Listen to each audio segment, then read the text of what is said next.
Hello, hello, hello. Another day and another YouTube video. Today I want to speak about, is Amazon in 2025 a viable option, a viable business? In my opinions on Amazon in 2025. Now I'll give you a bit of a background. I have been selling on the platforms for the last 5 years. I do have plenty of experience.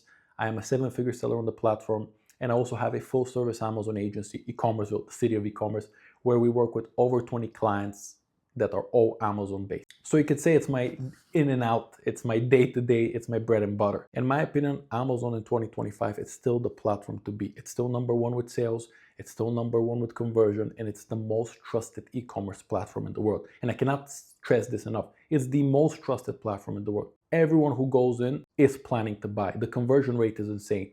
Just from a stats point, an Amazon conversion rate can be even 20 to 30%, as crazy as that sounds. Shopify ranges between 1 and 5. It's an insane difference, conversion rate and the amount people trust. Remember, Amazon is spending billions in marketing to be at the level they are, and the brand recognition they have is just out of this world. So in Amazon in 2025, amazing opportunity, but you have to take it more seriously. Can it be a side hustle? Of course. Is it more difficult to be a side hustle than it was in 2019 and 20? Yes, because now you have to do things a lot more properly and coming from a company standpoint, from a brand standpoint, instead of I'm going to buy this and I'm going to sell this. Your customer service has to be at a higher level. You have to ship items. You have to answer messages. If you're sending it to FBA, you need to send it properly. The products need to be researched. They need to be properly. So if I was starting today in 2025, I would make sure that if it's a private label, first I have a competitive edge. Why am I starting this product? Is it because I did a bit of research and I think it's doing well? I don't think that's enough nowadays. You should, 100% in my opinion, have the product knowledge, have some advantage in that product. For example, I used to do kickboxing for years, so have a lot more knowledge on equipment that is related to kickboxing and fighting than most people, because I've tried it, I know the pain points of it, and I know what I would like to, and the people I trained with, what they would like to use. So something like that always does well. And now it's probably the best time to do that. Because back in the day, you could probably get away with a lot of these gimmicky products, even if they ran their course pretty fast, but nowadays you struggle a lot more. Product research has changed significantly. Product research 5 to 6 years ago, we didn't have the same tools we have now. And I do believe is the reason we had better products back then. Because data is great, but when everything is based on data and very little things are based on creativity, gut feeling, and what you know about the product, products are overall bad. What happens is you tend to have a marketplace with copies and copies and copies of products, and they try to race at the bottom. If you look at the brands who do the best, and this is all the time I've seen it, either with my clients or just with outside people looking in, products who do the best are people who are obsessed about the product, obsessed about what the customer wants. They know exactly the pain points of this customer. If it's creating gummies, what are the pain points of the customers? They're obsessed about the product. That is the biggest difference. They're not obsessed about the profit they're going to make from the product. They're obsessed about the actual product. The key for them is have the best product in the market and compete. Those are the products that do always the best. Now, the difference nowadays is that you need to be a lot more switched on and a lot more clued in how to create a listing, the images, and the ads. If you don't understand ads or listing creation, or if you don't have someone who's doing it for you that does it at a good level, you're going to suffer a lot.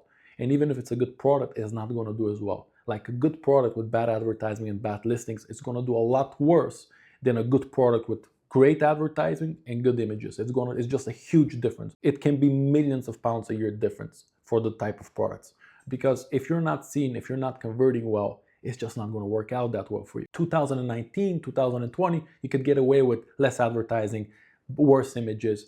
Now it has to be top notch because people are expecting top notch. People are expecting amazing images. People are expecting for the listing to be top notch. That is a huge difference, in my opinion, between now and 2019 and 2018. Also, something that has changed, and I think you need to get a lot better, is its product research. Because you have all these tools, you have to research differently. You can't copy and paste everything. You copy and paste everything, you get the same results or even worse because you're not the first. So research has to be done a lot better. Use the tools, but don't rely only on the tools. If you're doing a private label in 2025 on Amazon, do your research amazingly well, have a competitive advantage in the product, don't just copy and paste, and understand incredibly well, or have someone, either an agency or a friend or someone of your team that understands advertising at a high level on Amazon, images, Amazon SEO, a listing creation from A to Z, A plus content. You need to understand that part, because if you don't, your product is not going to convert as well. It's just a matter of fact and stats at this point. When it comes to reselling, not private label, these are the avenues I would go now. I would go brand direct, and I would go wholesale. And I would start with wholesale if I had the capital, or maybe even retail arbitrage just to get to wholesale. Once I get to wholesale, I'll do brand direct. Now, brand direct is definitely not easy, but there's a lot of smaller brands that are there for the grabbing. So what is brand direct? Brand direct is when you buy directly from the brand and you also can use their brand registry on Amazon and list products under their brand. So you won't have as much competition on listings compared to if you're reselling and jumping on other listings. You can list under their name. Now, if in my opinion you want to do that well, you need to kind of sell yourself to the company, because these companies are already selling well. So if you're going there, you need to explain to them how powerful Amazon is as a channel. You need to explain that you're happy to put some advertising money in. You'll buy product, and your goal is for that product to really grow on Amazon, because if it grows, you will grow, and of course they will grow. A lot of these brands are not presented well on Amazon. They might have 10 to 20 sellers that are having horrible images, horrible description. They're getting bad reviews. You show that to the brand, because that's what brands hate. People messing up their brand reputation. You show that to the brands and you can prove them with your account and your experience and the way you talk that you can do better, you will get them. Now, I know people that 1 or 2 contracts with brand direct literally changes their business, but it's not simple. It might take a year to get the right contract. You need to ask yourself, why would they give their brand to you? Why would they entrust it?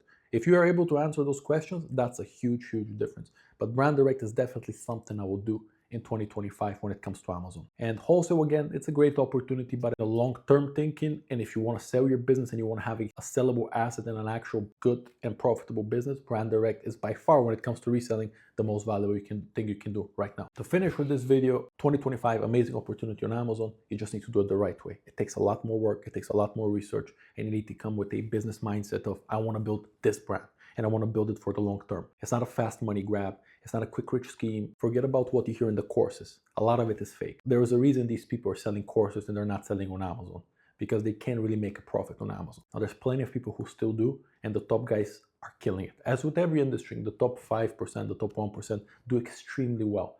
But for you to get to that point, you need to have the long-term thinking.